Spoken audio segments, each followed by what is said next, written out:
Good afternoon, IMT, and thank you guys for such a lovely introduction.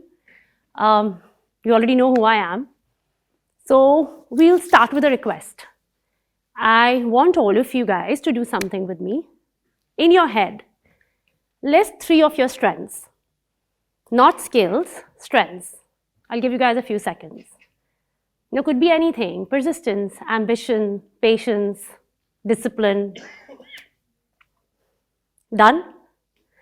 Now, what if I were to tell you that it could be one of these 3 strengths that could be limiting your ascent or could be limiting your abilities? Not because they are bad, but because they are overused or unrefined. And by the end of this talk, I hope you guys learn something that I learned the hard way. Which strength you need to let go of or at least become aware of before it starts limiting you.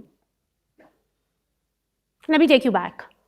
Some 2 years ago, and I still remember the night very clearly. I was sitting with my laptop all alone. There was this blue light on my face.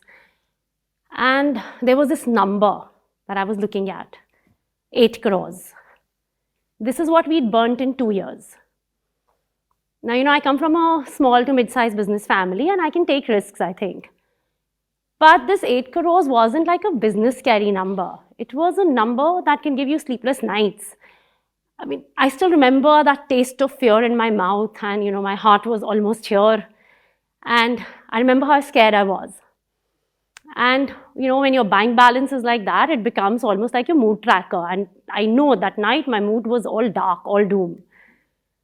And the biggest problem here was that we weren't failing in the traditional sense. DCHICA Essentials, my company, we were doing decently. The orders were coming in, there were DMs coming in.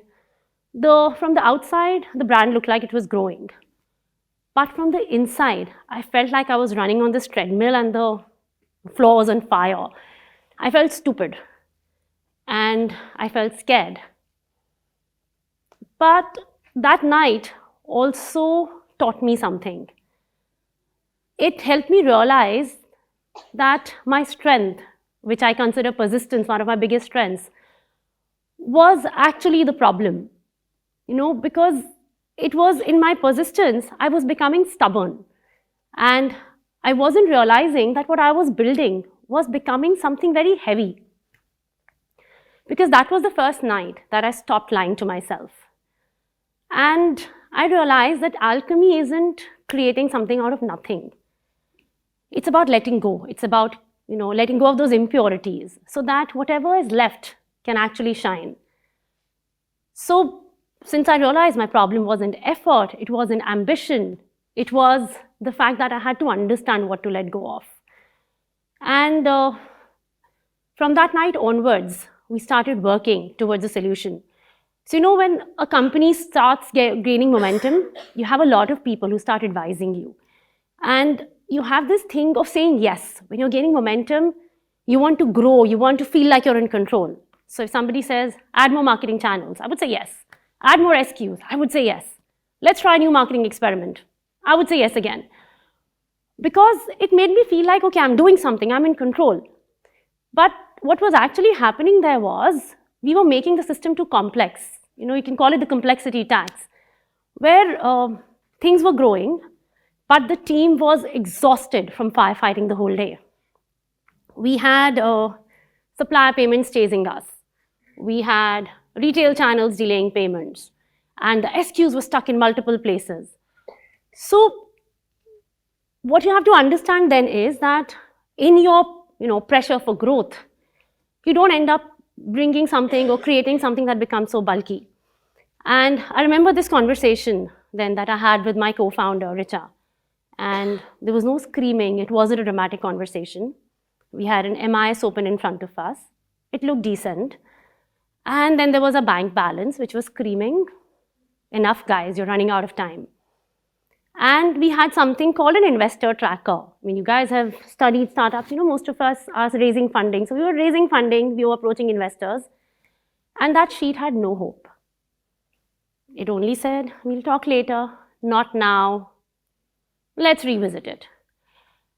So, that night, was the day when we said that, okay, enough. This is not happening. Nobody's going to come and rescue us. And we need to figure out what to do. And that's when real leadership started. That's when we started to decide that we will have the courage to subtract. And that is one of the most difficult parts, because when you're adding, you get applause. Adding gives you dopamine.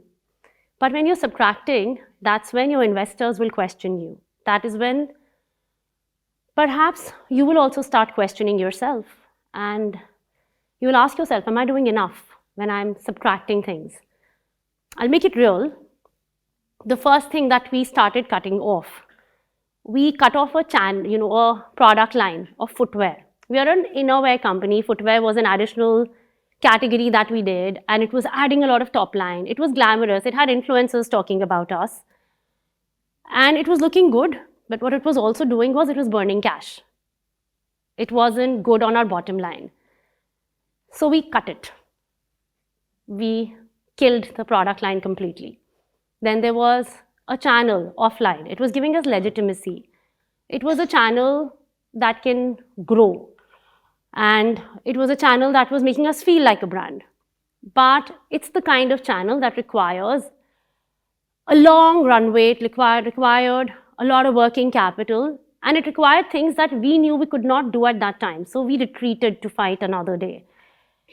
Because in the back end, there was cash flow stuck, there was operational chaos. We exited the channel. But after that came the hardest cut. It was the layoffs, because that comes with the people cost. And I remember when I used to walk into office then, it was like, mourning all around me. It was this engulfed with sadness, because you're letting go of people.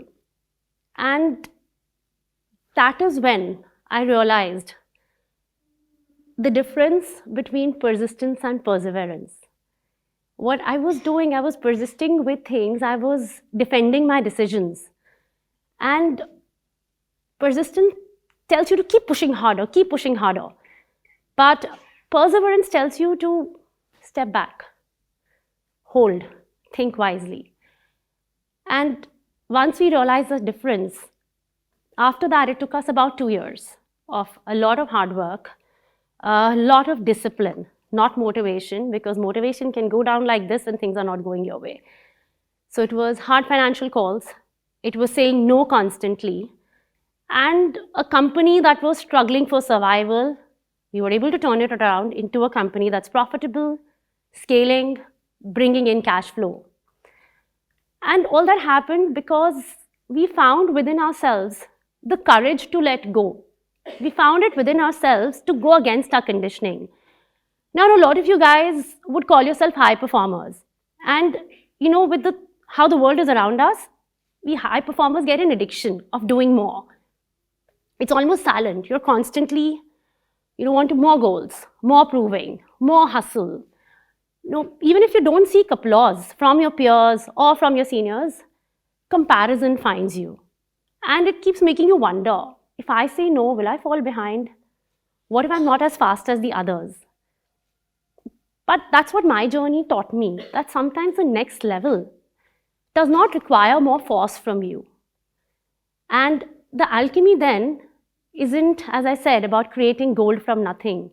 It's about letting go, letting go, letting go, till what remains is what is actually precious to you, which can actually be your own gold. So I'll leave you guys with one question. Ask yourselves, whenever you're stuck, what in your life once helped you grow, but it could now be limiting your impact? And that comes from constant self-awareness, of constant self-questioning. Persistence helped me build my company because I had this attitude of not giving up. But when it was unchecked, it became my dead weight. It became my heaviest weight. So what was needed then was not force, but discernment, not aggression, but a sense of calmness and control. And once I understood that distinction, it changed everything. Thank you.